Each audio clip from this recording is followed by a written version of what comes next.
Hello mga ka-food trip! Welcome to the Food Compass!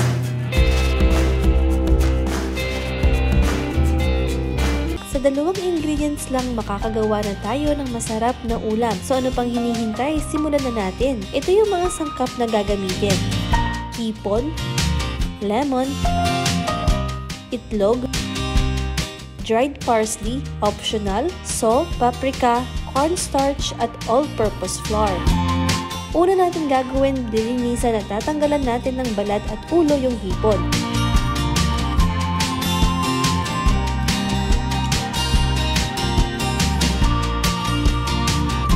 At ilalagay sa isang malaking bowl. Pag okay na lahat, titimplahan na natin ito. Una is yung lemon. Makakatulong ang lemon para mawala yung lansa ng hipon. Sunod naman yung paprika. Pampadagdag lasa ang paprika. Pepper.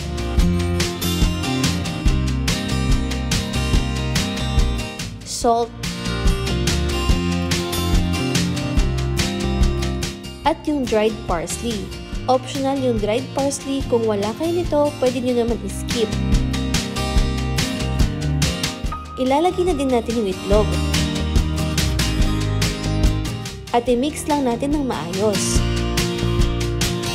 Kapag okay na, set aside for 10 to 15 minutes. Sa isang bowl, ihanda natin yung breading mix. Paghaluin lang yung cornstarch at harina.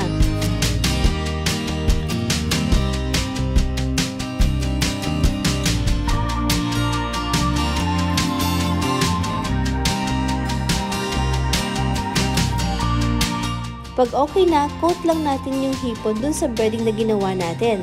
Tuloy lang ang proseso na to hanggang sa ma-coat lahat yung mga hipon.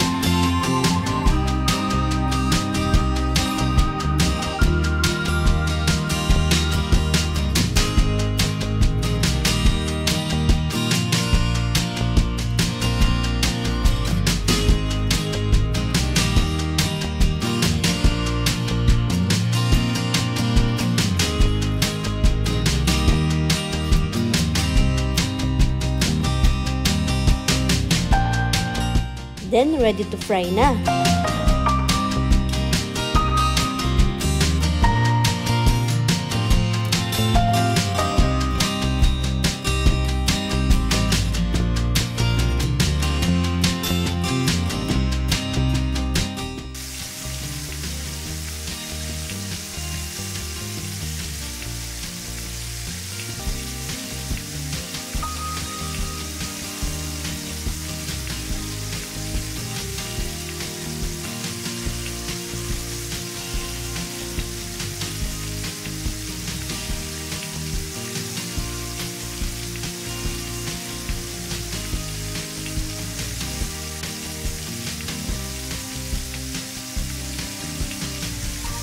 Wait until golden brown yung both sides. Mabilis lang ang pagprito para hindi tumigas yung hipon.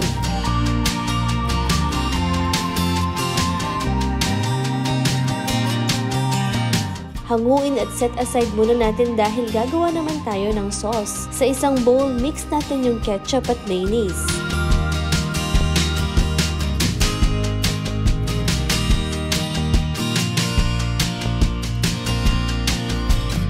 Salt at pepper.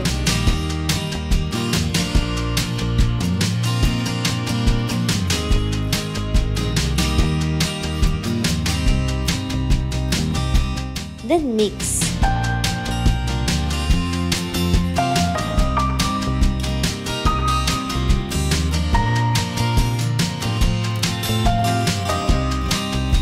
Napakasimple at napakadali lang gawin ng recipe na to.